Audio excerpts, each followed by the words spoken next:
السلام عليكم. سأل أحد المشايخ أحد طلابه النجباء فقال له: اذكر لي الصور التي ذكرت فيها أفلم يسيروا في الأرض.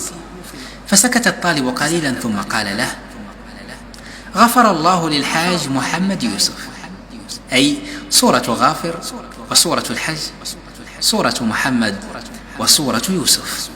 من متشابهات القرآن الكريم قوله تعالى: وفواكه مما يشتهون، وقوله تعالى: وفاكهة مما يشتهون. متى نقول وفواكه مما يشتهون ومتى نقول وفاكهة مما يشتهون؟ قاعدة بسيطة وجميلة جدا. إذا كان اسم السورة مفردا نقول وفاكهة مما يشتهون، مثل سورة ياسين وسورة صاد وسورة الواقعة وسورة الرحمن وما إلى ذلك. وإذا كان اسم السورة جمع نقول وفواكه مما يشتهون، مثل سورة المؤمنون وسورة الصافات وسورة المرسلات. قاعدة جميلة.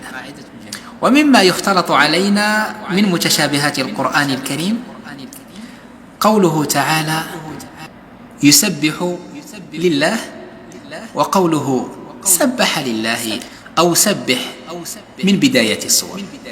القاعدة هي: إذا كان الحرف الأول من اسم السورة منقوط أي عليه نقطة نقول يسبح لله، وإذا كان الحرف الأول من السورة غير منقوط نقول سبح. مثال: سورة الحديد الحرف الأول هو الحاء غير منقوط نقول سبح لله.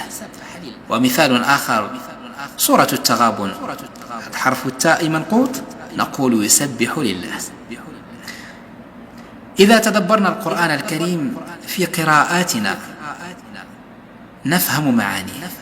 فلقد سمعت قارئا يقول أو يقرأ في سورة القارعة قال تعالى: القارعة ما القارعة وما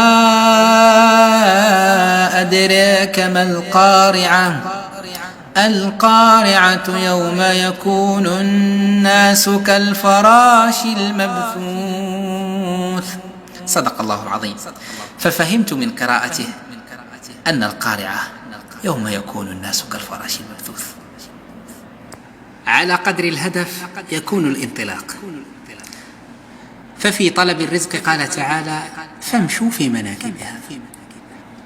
وللصلاة قال: فاسعوا إلى ذكر الله. أما إلى الجنة فقال تعالى: فسارعوا إلى مغفرة من ربكم وجنة عرضها السماوات والأرض. أما إليه سبحانه وتعالى فقال: ففروا إلى الله. ففروا إلى الله. من لم يستطع أن يدعو إلى الله بلسانه فليدعو إلى الله بصمت. بمشاركتك لهذا الفيديو تكون قد دعوت إلى الله بصمت. السلام عليكم. أظل باسمك أحيي موت نبضاتي.